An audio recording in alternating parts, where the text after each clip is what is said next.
ಬಹುಮುಖ ಪ್ರತಿಭೆಗಳಾದ ಪ್ರತಿಭಾ ಪುರಸ್ಕಾರಕ್ಕೆ ಆಯ್ಕೆ ಆಗಿರ್ತಕ್ಕಂಥ ಕುಮಾರಿ ಸೈದಾ ಆಶೀಫಾ ತಿಪಟೂರು, ಕುಮಾರಿ ಐಶ್ವರ್ಯ DS ದೊಡ್ಡಬಳ್ಳಾಪುರ, ಸೈದಾ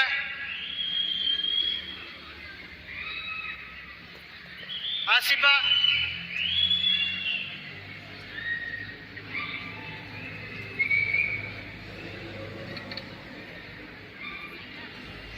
ಸಹಿದಾ ಅಫೀಫಾ ಅಲ್ಪಸಂಖ್ಯಾತರ ಬಾಲಕಿ. 2 ನಿಮಿಷ ಇವಳು 2 ನಿಮಿಷ ಮಾತನಾಡ್ತಾಳೆ. ಕನ್ನಡದಲ್ಲಿ ಹೇಗೆ ಮಾತಾಡ್ತೀಯ? ಯಾವುದ್ರ ಬಗ್ಗೆ ಮಾತಾಡ್ತೀಯ?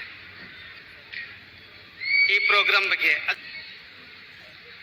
ವೇದಿಕೆಯ ಮೇಲೆ ಆಸೀನರಾಗಿರುವ ಎಲ್ಲ ಗಣ್ಯರನ್ನು ನಮಸ್ಕರಿಸುತ್ತಾ ಒಂದೆರಡು ಮಾತನಾಡಲು ಬಯಸುತ್ತೇನೆ. ನಾನು ನಿಮ್ಮ ಪ್ರೀತಿಯ ಆಫೀಫಾ, ನಮ್ಮೂರು ಕಲ್ಪತರುನಾಡು ತಿಪಟೂರು. ಬಾರಿಸು ಕನ್ನಡ ಡಿಂಡಿಮವ, ಓ ಕರ್ನಾಟಕ ಹೃದಯ ಶಿವ. ಸತ್ತಂತಿಹರನು ಬಡಿದೆಚ್ಚರಿಸು, ಕಚ್ಚಾಡುವರನು ಕೂಡಿಸಿ ಬಲಿಸು. ಹೊಟ್ಟೆಯ ಕಿಚ್ಚಿಗೆ ಕಣ್ಣೀರು ಸುರಿಸು, ಒಟ್ಟಿಗೆ ಬಾಳುವ ತೆರೆದಲ್ಲಿ ಹರಸು ಎಂಬ ನಾನುಡಿಯಂತೆ ಪ್ರಚಲಿತ ವೈಜ್ಞಾನಿಕ ವಿದ್ಯಮಾನದಲ್ಲಿ ಮೌಢ್ಯತೆ, ಕಂದಾಚಾರ, ಮೂಢನಂಬಿಕೆ ಮತ್ತು ವಾಮಾಚಾರದ ಹೆಸರಿನಲ್ಲಿ ಮಾನವ ಕುಲಕ್ಕೆ ಅಪಾಯ ತಂದೊಡ್ಡುತ್ತಿರುವ ಇಂತಹ ಕಾಲಘಟ್ಟದಲ್ಲಿ ನಮ್ಮ ಡಾಕ್ಟರ್ ಹುಲಿಕಲ್ ನಟರಾಜ್ ಸರ್ ಅವರು ಈ ಎಲ್ಲ ಮೂಢನಂಬಿಕೆಗಳನ್ನು ಬಯಲಿಗೆಳೆದು ವೈಜ್ಞಾನಿಕವಾಗಿ ಸಾಬೀತುಪಡಿಸಿ ನೊಂದ ಮನಸ್ಸುಗಳನ್ನು ಜೀವನದ ಸರಿದಾರಿಯಲ್ಲಿ ನಡೆಯುವಂತೆ ಮಾಡುತ್ತಿರುವುದು ನಮ್ಮ ಕನ್ನಡ ನಾಡೆ ಹೆಮ್ಮೆ ಪಡುವಂತಹ ವಿಚಾರ.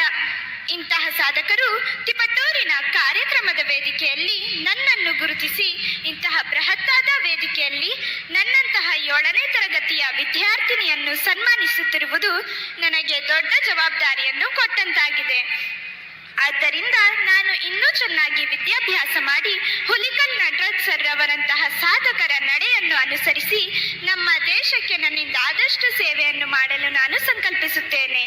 ಈ ಗೌರವದ ಅಭಿನಂದನೆಯನ್ನು ನಮ್ಮ ಕಲ್ಪತರುನಾಡು ತಿಪಟೂರಿನ ಖ್ಯಾತ ವೈದ್ಯರಾದ ಡಾಕ್ಟರ್ ಶ್ರೀಧರ್ ಸರ್ ಮತ್ತು ತಿಪಟೂರು ಕೃಷ್ಣ ಹಾಗೂ ನನಗೆ ನಿರೂಪಣೆ ಮಾಡುವಂತಹ ಕಲೆಗೆ ಬೆನ್ನೆಲುಬಾಗಿ ನಿಂತಿರುವ ನನ್ನ ತಂದೆ ಮತ್ತು ನನ್ನ ತಂದೆಯ ಗುರುಗಳಾದ ಡಾಕ್ಟರ್ BR ಅಂಬೇಡ್ಕರ್ ರಾಷ್ಟ್ರ ಪ್ರಶಸ್ತಿ ಪುರಸ್ಕೃತರು CS ಗಂಗಾಧರ್ ಭಗವತ್ ಸರ್ ಚಿಕ್ಕನಾಯಕನಹಳ್ಳಿ ಅವರಿಗೆ ನಾನು ಸಮರ್ಪಿಸುತ್ತಿದ್ದೇನೆ.